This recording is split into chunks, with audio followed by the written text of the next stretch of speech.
that 8th inning has a tendency to expose you. And now Jumbo hits Jon Jay, who was up there trying to give himself up with a bunt.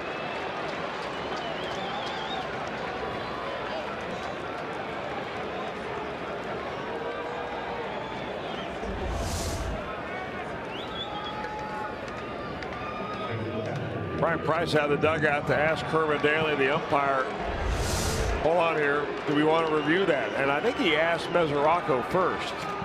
They're going to take a look at it underneath. Rob Coughlin is the video man for the Reds.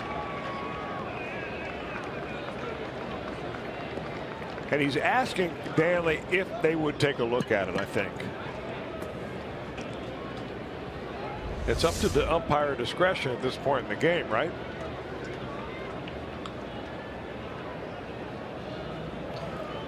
Jim Day, what did you see down there? Well, he was asking Kerwin Danley if indeed the ball hit him, because Danley, to Price's estimation, did not give a signal that he was hit by the pitch. So he's asking him if he got hit by the pitch, because he didn't give the signal. Well, the manager can challenge this play.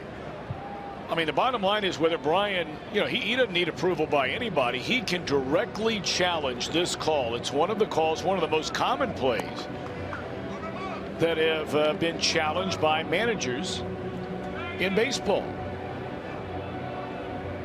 Now, maybe Bryan doesn't want to use his challenge, and when you get later into games, an umpire can decide that I do want to take a look at it.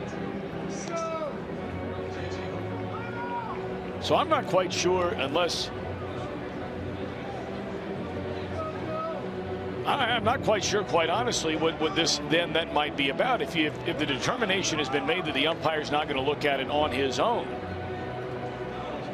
according to the rules anyway, Bryan Price can challenge this call. You look at all the plays that are the most common that a manager will challenge: force outs, tag ups on fly balls, tag plays, obviously fair and foul, catch, no catch in the outfield, and then a batter hit by a pitch. Well, Brian's point might be that there was that play was so uncertain. It happened so fast. There's a cloud of dust. Danley did not make the call that he got hit by the pitch. So why don't you use the umpire's challenge instead of my challenge, but take a look at it and get the play right? That's probably what he's saying. And I have no doubt you're right. But the bottom line is if they're not going to look at it on their own, and it seems like the umpires are making that perfectly clear to Bryan Price, then he has to make a decision about whether or not this is a play that he's going to challenge. And he's been thrown out of the game.